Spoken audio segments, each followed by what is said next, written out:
काखमा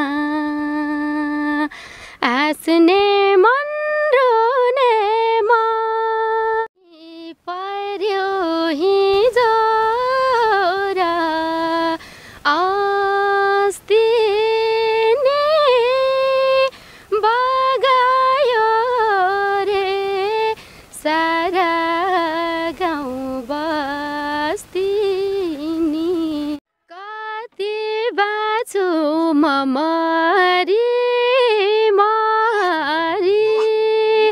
रोदा भयो आँसुको पोखरी के रोकिन्थे आँसु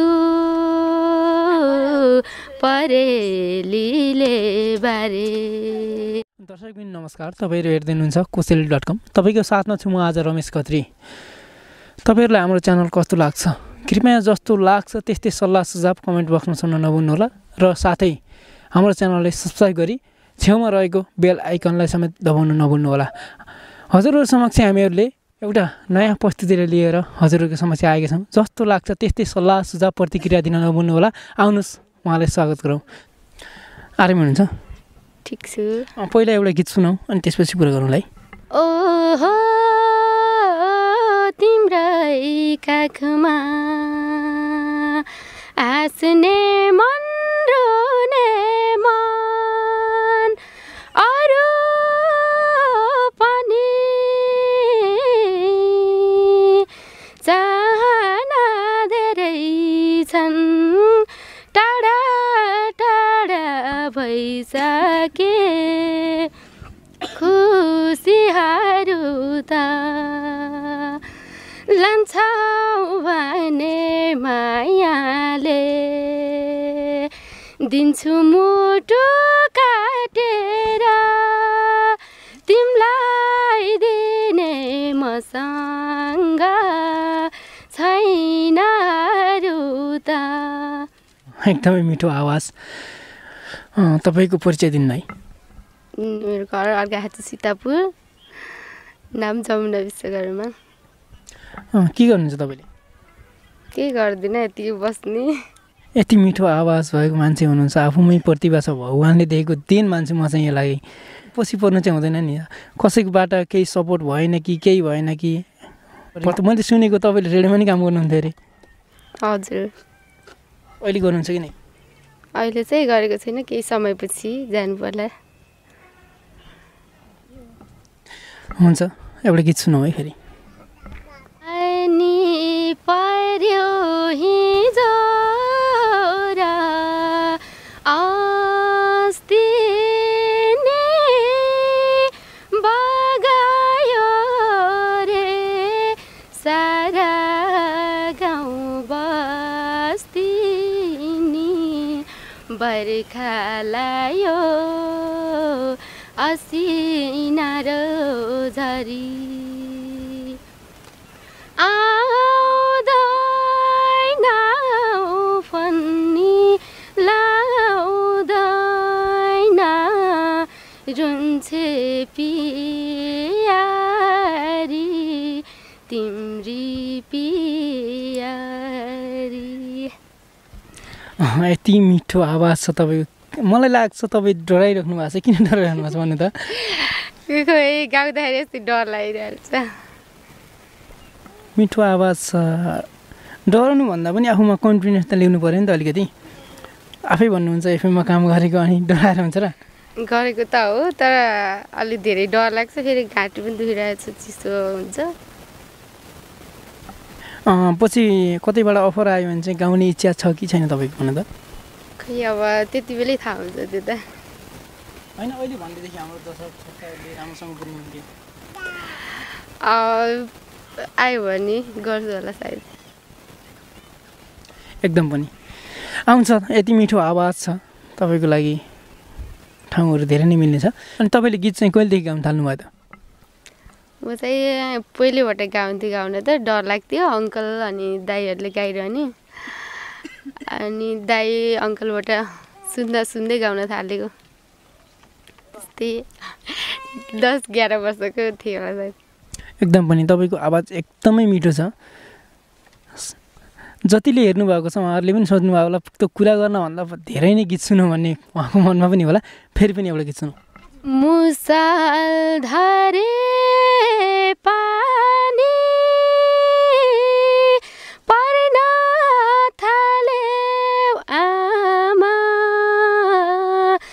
हजुरकै याद झन्झन बढ्न थाल्यो आमा बर्खा लाएछ क्यारे। एकदमै मिठो आवाज। तपाईँको ब्याकग्राउन्डतिर जाउँ, घरतिर है। घरमा को हुनुहुन्छ? घरमा मम्मी बाबा दाइ दिदी बहिनी अनि भाइ। तपाईँको घरमा त साङ्गीतिक माहौल त पहिलेदेखि नै छ होइन? दाइले पनि गीत गाउने, भाइले गीत गाउने, तपाईँले गीत गाउने, भाइ चाहिँ बाहिरले हुनुहुन्छ होइन? कस्तो लाग्छ? कस्तो लाग्ने रमाइलो लाग्छ। अनि भाइकोतिरबाट पनि यताउति सपोर्ट आइराख्नुहुन्छ त्यहाँ त मिडियाहरू। अनि तपाईँहरू चाहिँ तपाईँको इन्टरभ्यू चाहिँ मैले अहिलेसम्म देखेको छैन, किन? डर पनि लाग्छ। डराउनु चाहिँ हुँदैन, यो क्षेत्रमा डराएर चाहिँ कहिले पनि प्रगति गर्न सकिन्न जस्तो लाग्छ। कसैलाई मनपर्ने गायक हो? विष्णुमाझी गायक पुष्कर शर्मा खेमसेन्चुरी। कति बाछु म मरी मरी रुदा भयो आँसुको पोखरी के रोकिन्थे आँसु परेलीले बारे परेलीले बारे परेलीले बारे ए जसलाई मैले पाउँदिन अब उसको छेउ जाँदिन हारे भगवान हारे यो मायामा हारे। एकदमै मिठो आवाज अनि एकदमै मिठो गीत। हारे भगवान हारे। धोका पाउनु भएको छ कसैसँग? छैन। एकदमै फिलिङ्समा गएर गाउनुभयो त, पुरै मुटु छुने गरी होइन? होइन, गीतमा मात्रै हो। एकदम मिठो, एकदमै आफैमा यो गीत यस्तै नै छ।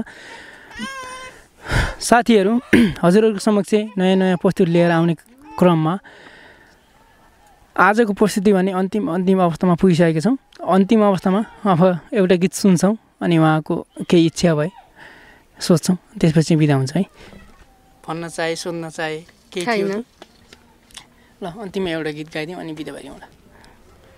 यस्तो गर्न हुँदैन थाहा छ मनलाई रोक्न सामर्थ्य कहाँ छ एकालो पिपला एकालो बारा छुट्टी नरहेछ र छुट्टी नरहेछ र दसैँ महिनाको खुमा राख्यो हिजोसम्म माया दियो आमा तिम्रो स्नेहले कति फुर्काएकी थियो